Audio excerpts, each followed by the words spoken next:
Your bonus is now a pizza party, the CEO announced at the all-hands meeting. I stood up, walked to the podium, and used my 5 minutes to announce I was accepting a rival's offer and taking my 7-person sales team, responsible for 60% of Q4 revenue, with me. The first red flag wasn't the lukewarm coffee or the funny little calendar mix-up that had Melanie's quarterly review rescheduled 3 times.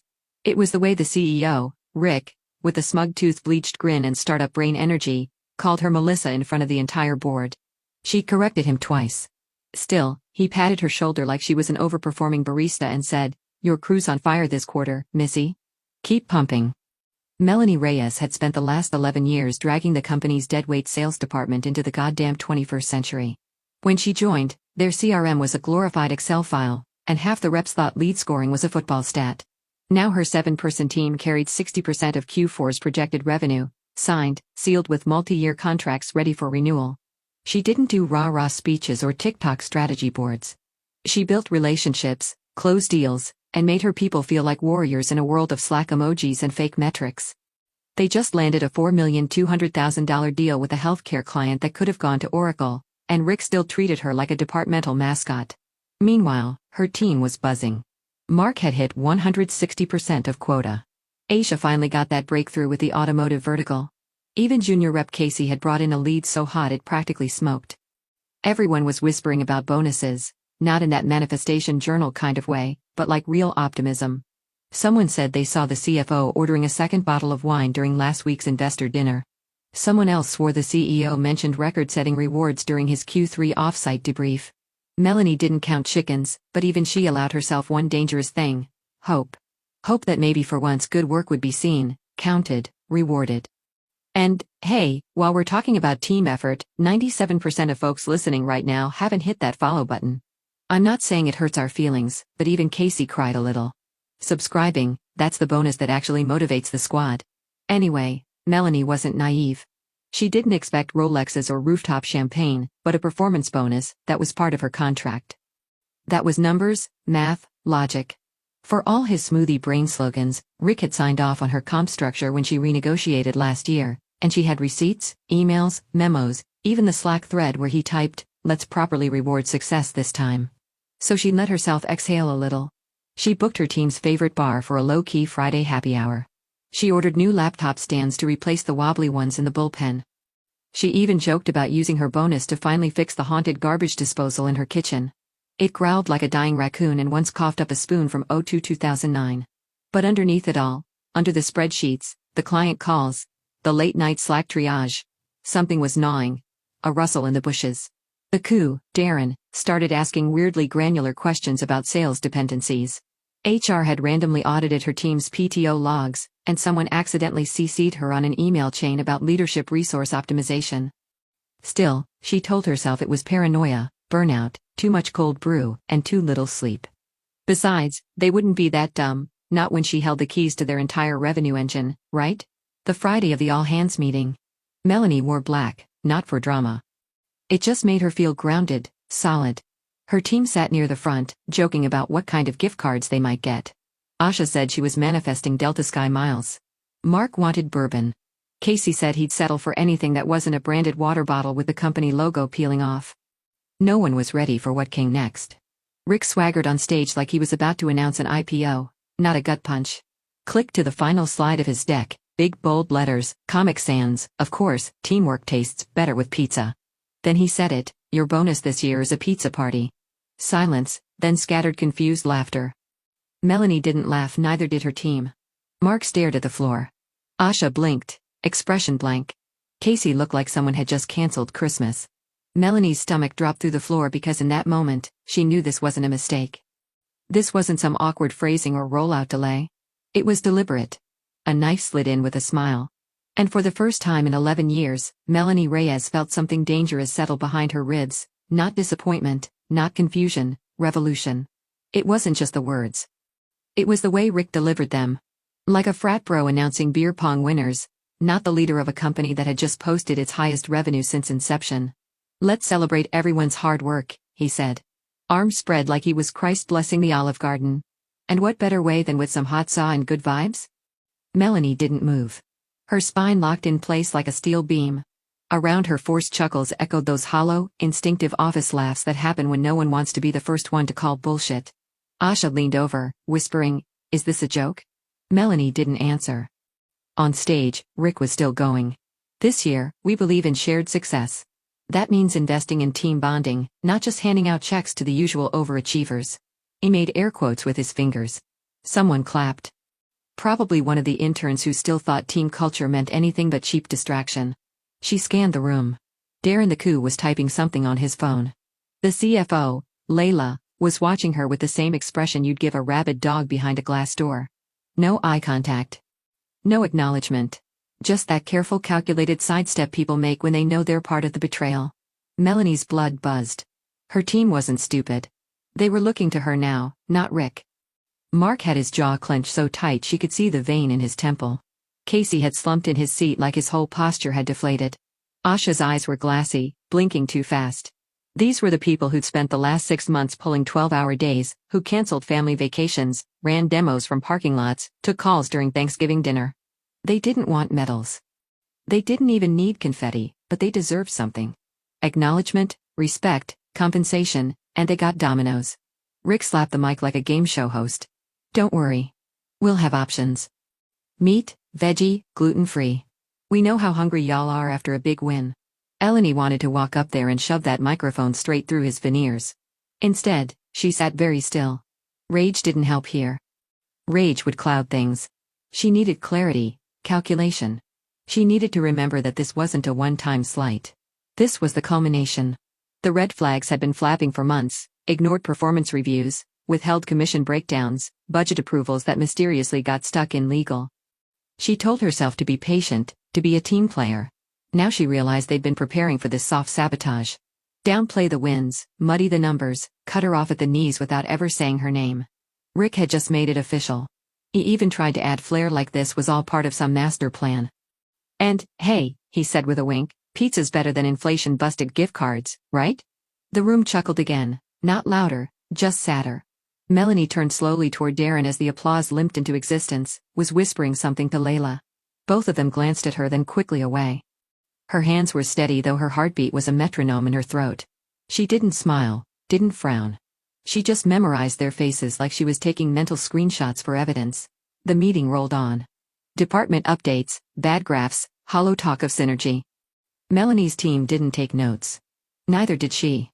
What she did instead, right there in the middle of Rick's sales projection slide, was open her phone and find that email. The one from Sarah Lynn, VP of Sales at Atrix Dynamics, the rival firm that had tried to poach her last summer. The subject line had said, "When you're ready to be treated like a partner, not an accessory." Melanie had left it unread. At the time, loyalty still meant something. Now her thumb hovered over it. She pressed reply, but didn't type. Not yet. Not here. Not in this room full of liars and cowards, no. This deserved precision. She would bury them with a smile. Let them toast pepperoni while she planned the heist of the century. One thing was clear. If this was war, she'd already won the first battle. They just didn't know it yet. The Monday after Pizzagate, Melanie did what professionals are supposed to do. She drafted a clean, concise email to HR subject line, bonus structure clarification. No exclamation points. No sarcasm. Just bullet points. Her Q4 results, her signed compensation agreement, and a polite request for a meeting to discuss discrepancies between expectations and delivered rewards. She got an automated reply. "Thank you for your feedback. Your concern has been logged." Logged like a customer complaint about printer toner, fine. She took it a step up. Message Darren directly. Short and respectful. "I'd like to schedule a quick chat about Q4 comp. Let me know what works for you this week." No reply. No read receipt. Just air. She waited 48 hours, then followed up. Nothing. On Wednesday, she saw Darren at the company cafeteria laughing a little too loud with some junior engineers over Caesar salads and Topo Chicos. She didn't interrupt. She hovered a table away, pretending to fill her water bottle. That's when she heard it. "Honestly, Melanie's crew, they're like overpaid cheerleaders," Darren snorted, stabbing his salad like it owed him money. "They close deals, sure, but you'd think they invented fire the way they strut around. Entitled little revenue princesses," his friend laughed. One of the engineers awkwardly sipped his drink. Melanie didn't move. She didn't cry, didn't blink. She just turned and walked out. palms cold and jaw so tight it felt like her molars would shatter. That was the moment, not the pizza, not the silence, that sentence. Overpaid cheerleaders. Like, she hadn't bled for this company. Like, she hadn't held the line during the layoff wave, coached Darren's own nephew through his first sales quarter, or taken calls while getting ives during a stomach bug in 21. Like her team wasn't the only reason they'd scraped through COVID without tanking. She got back to her office and opened a new folder on her desktop. She named it Insurance. First went the Salesforce dashboards, screenshots of every closed deal, every pipeline forecast, every above expectation client review. Then came the Slack logs where Rick himself had called her indispensable last November and where the VP of product had begged her to keep his team looped in because your crew actually delivers. Then she downloaded the original PDF of her comp plan and the amended version Rick had emailed, less formal, but legally binding after the healthcare deal. She even found the timestamp voice note he'd sent her on WhatsApp saying, "Let's figure out how to really show our appreciation for what you pulled off. You're the future here. Oh, Rick, you slippery little possum." By Thursday, she had a 22-page digital dossier of receipts, organized, tagged, backed up in 2 cloud drives and a thumbstick shaped like a pink flamingo her daughter gave her as a joke, just in case. And then she opened that email, Sarah Lynn. Itrix Dynamics, the one she'd ghosted last July because Rick had finally given her a title bump and a phony equity carrot. Her reply was one line, "Still interested?" The response came back 7 minutes later, "Absolutely. You and anyone you bring. Full autonomy. 25% bump. Let's talk." Melanie sat there for a moment, not smiling, just breathing like a diver who'd finally surfaced. She didn't tell her team. Not yet. She started making moves. Client check-ins were rerouted through her personal number. She encouraged reps to save key files just in case. She started listening more, really listening during their venting sessions. She asked things like, "If you could build your perfect workplace, what would it look like?" She noticed how fast they answered. She wasn't rushing it. Not yet. This wasn't a rebellion. Not yet. This was reconnaissance. Cold, strategic, surgical. Let them eat pizza. She was building an army. Mark was the first to break. They were debriefing a client pitch that should have been a win. It had all the right numbers, the right fit, even that weird little shared Slack emoji report, and yet the deal went cold. Melanie knew why the client had sensed the rot, something in the air, the way HQ suddenly looped in a clueless strategic partner to handle post-close support. After the call, Mark sighed, leaned back in his chair, and said, "It feels like they're trying to make us irrelevant from the inside." Aisha didn't disagree. "They keep changing comp structures, burying the updates and policy links. I had to Google discretionary adjustment protocol just to figure out what they were shaving off this time." Even Casey, sweet wide-eyed Casey, who once wore a tie just to impress the product team, muttered, "Honestly, if another company called me right now, I'd take the meeting." Melanie kept her face neutral. The key wasn't to react. It was to track. Who was just venting? Who was looking for life raft? When she got home that night, she didn't turn on the lights, just sat in the kitchen nursing cold leftovers straight from the Tupperware. Her husband, Jake, walked in, kissed her on the forehead, and said, "You've been staring at the microwave clock for 10 minutes. She told him everything, not the plan, not yet, just what had happened. The pizza, the silence, Darren's cheerleader line, the HR void, the shadowed dimming of her team's numbers, the fact that when she tried to check her Q4 bonus projection in the internal system, it redirected her to a 404-page. Jake listened. Quiet like he always had. Then he said, "Mel, are you sure this isn't just burnout talking?" She didn't blink. "I'm sure they want me gone. They're just trying to make me pull the trigger so they don't have to." He rubbed the back of his neck. "So what? You're thinking of walking?" She nodded. "Not just me." That got a pause. "Okay," he said carefully. "Then you better do it clean, not petty, not reactive, surgical." Melanie reached into her laptop bag and pulled out a yellow legal pad. The kind with her looping ruthless notes. On it, 5 columns: legal, clients, comms, team, timing. She tapped the 3rd column. Already moved client touch points to my phone. Are used to hearing from me, not Darren. He couldn't close a window without triggering a fire drill. Then legal, she'd reviewed her contract twice, plus had her cousin's husband, an actual employment lawyer in Austin, take a look. The non-compete clause was there, but toothless. Only covered active clients and only for 90 days. And she already had it in writing that her team technically reported to her, not the company's centralized sales ops. Next, she opened her LinkedIn, quietly updated her job title to open to new strategic growth roles. No flashy announcement, just a signal. Within 24 hours, she got 4 recruiter DMs and a coffee invite from a former colleague who now ran sales at a fintech unicorn. Still, she didn't jump. She tested. She casually asked Mark if he still had a copy of the new client onboarding playbook just in case it got deleted from the shared drive. He had 5 backups. She mentioned to Asia that some companies were offering flexible quotas and profit sharing. Asia responded, profit sharing must be nice to work somewhere with shame. Casey got a test to Melanie, asked if he'd ever considered relocating, purely hypothetical. He said, only if I got to follow a manager who actually gave a damn. Loyalty, loyalty, loyalty. It was there. The only wild card was her team's risk tolerance. They were competent, hungry. They had mortgages, student loans. Casey's dad was going through chemo. Asia supported her younger sister through college. Mark had twins. Melanie knew she couldn't lead them into free fall, so she started building a landing strip. Atrix Dynamics was all in. Sarah Lynn scheduled a quiet call with HR and legal. They could take all 7 reps effective immediately with comp bumps across the board and a signing bonus, remote first, autonomy guaranteed. But only if Melanie gave the word. She didn't, not yet. Instead, she built the blueprint for the mass resignation, each letter templated but personal with staggered send times. She drafted client transition emails that would fire off 30 minutes after the announcement. The final piece, timing. She scrolled through her inbox past Darren's latest team alignment drivel until she found it. All hands meeting Friday 10 a.m. Let's celebrate our Q4 wins, perfect. She smiled for the first time in weeks. Not big. Just enough to taste the revenge. Let them plan their little pizza party. She was staging a walkout that'd leave scorch marks on their Q1 forecast. The HR response came at 7:13 a.m. on a Tuesday, tucked between a Motivation Monday newsletter and a company-wide invitation to sign up for Wellness Goat Yoga.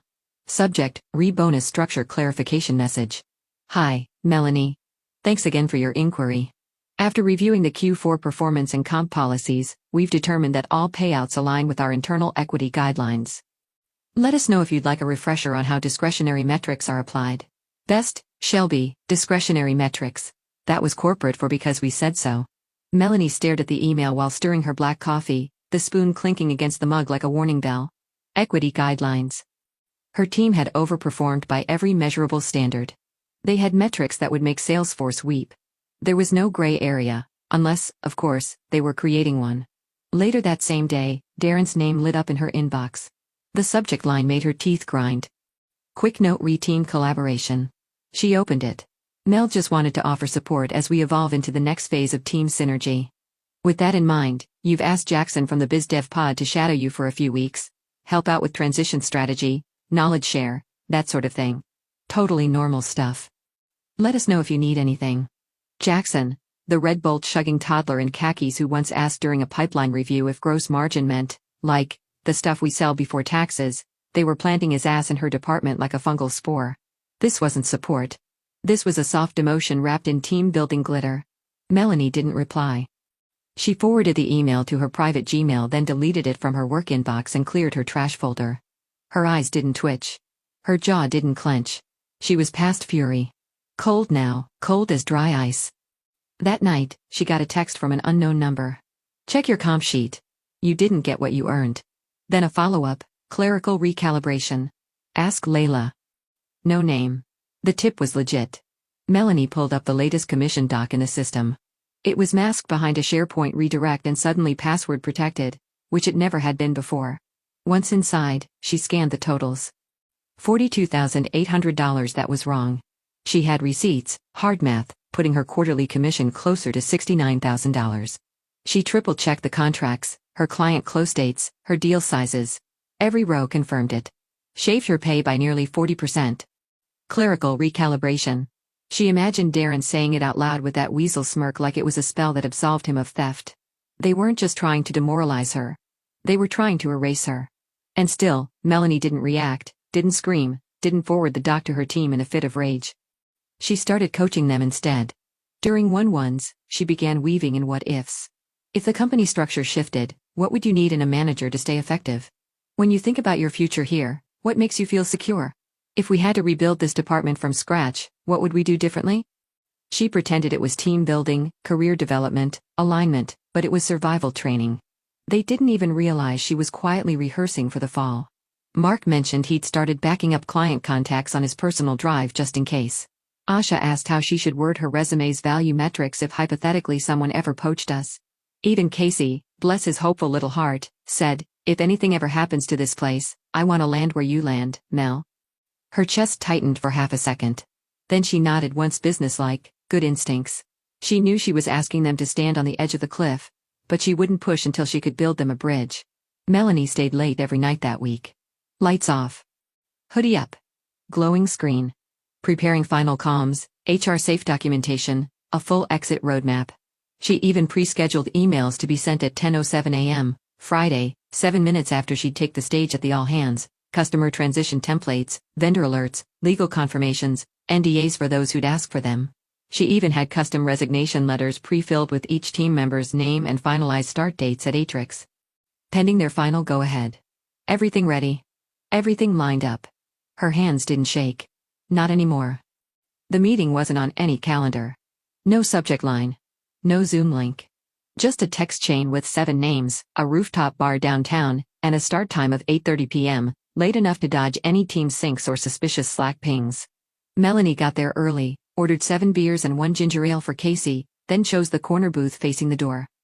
Cold wind, neon quiet jazz bleeding from the bar speakers.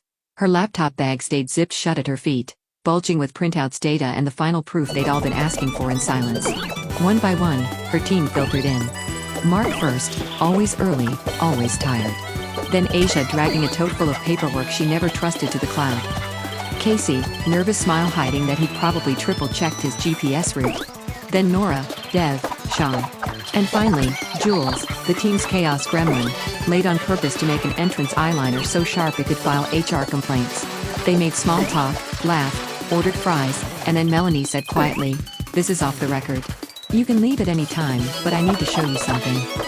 7 phones went face down. She started with the bonus theft, the commission recalibration, the planted junior manager, the gaslighting email thread, the insult, the cheerleader comment.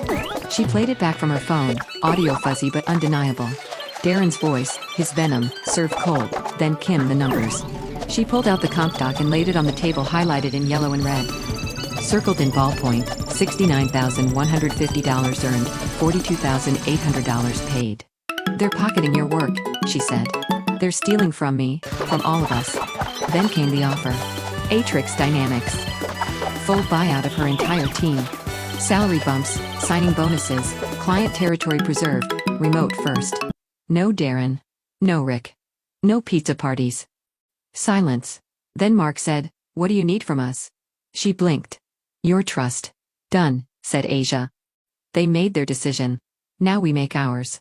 Nora nodded. "I don't need to think about it. They took my maternity deal off the table and said it was a capacity issue. I'm done." Jules smirked. "Tell me where and when." "I already stole my chair from the office. It's in my trunk." One by one each said yes. No hesitation. No deals. No ultimatums. Just yes. They toasted with cheap beer and crinkle-cut fries like it was the last supper before a heist. When she got home that night, Melanie didn't cry, didn't even sit down. She walked straight to her desk, opened her laptop, and typed out her resignation. Short, surgical, indisputable. Subject: my resignation effective immediately, Rick. This email serves as my formal resignation from my role as sales director, effective Friday at 10:05 a.m. Please forward all future correspondence to my personal email as my work account will be deactivated by then. Sincerely, Melanie Ray. She saved it as a draft. Then using her private email scheduler, she set it to auto-send mid-meeting. Precisely 5 minutes after Rick's opening speech would end and 5 seconds before her 5-minute Q4 celebration remarks were scheduled to begin, she added no flourish, no attachments, no rage, just the bullet. The aim would be taken care of live in front of everyone. She closed her laptop, breathed in, and smiled, not because it was over, but because it was ready. Melanie rehearsed in her garage, not in front of a mirror, not in her office, in her goddamn garage, wedged between her daughter's tricycle and a box of expired holiday decorations, because it was the only place in the house that felt as cold and quiet as she needed to be. She stood beneath a single bulb holding a dry erase marker like it was a courtroom clicker and said it over and over. "I want to start by thanking the people who made Q4 possible. Pause, pivot, slash, but gratitude without integrity is just lipstick on a lie." Each time she trimmed a word, shifted an inflection, cut every syllable until it landed like broken glass in a velvet glove. She didn't want to sound angry. Anger was easy to dismiss. She wanted to sound inevitable, like a truth they'd always known finally spoken aloud. Her lawyer reviewed everything: her resignation, the team's offers, the non-compete carve-outs, the data backups, the email logs. Clean, legal, surgical. Her favorite phrase was his final reply. No liability. Just noise. She liked that. Noise. Let them scream. Behind the scenes, she assembled the final payload. Every component lined up in perfect brutal sequence. First, the transition docs, polished, comprehensive. Each client mapped out with points of contact, renewal dates, open tickets, and warm intros already drafted. She left nothing sloppy. No burning bridges. No bitter sarcasm. Every document dripped with unsettling professionalism, so clean it would sting, like a breakup text from someone who clearly already moved on. Next, the customer emails, her written in her personal CRM, set to send 30 minutes after her announcement. Each one warm, confident, phrased as a new opportunity, not a departure. Clients wouldn't panic. They'd pivot, follow her because she'd already spoken to every key one, all verbal, no trails. Knew where she was headed. They were waiting. And then the resignation letters. Her team's customized with effective dates pre-reviewed by Atrix Legal. Timed, sequenced. First one fires 5 minutes after she leaves the podium. The next 6 follow in 3-minute intervals, like dominoes, like thunderclaps, like a goddamn symphony. Each letter just as concise and ruthless as hers. Effective immediately. Future correspondence may be directed to my private email. Thank you for the opportunity. No explanation. Just exodus.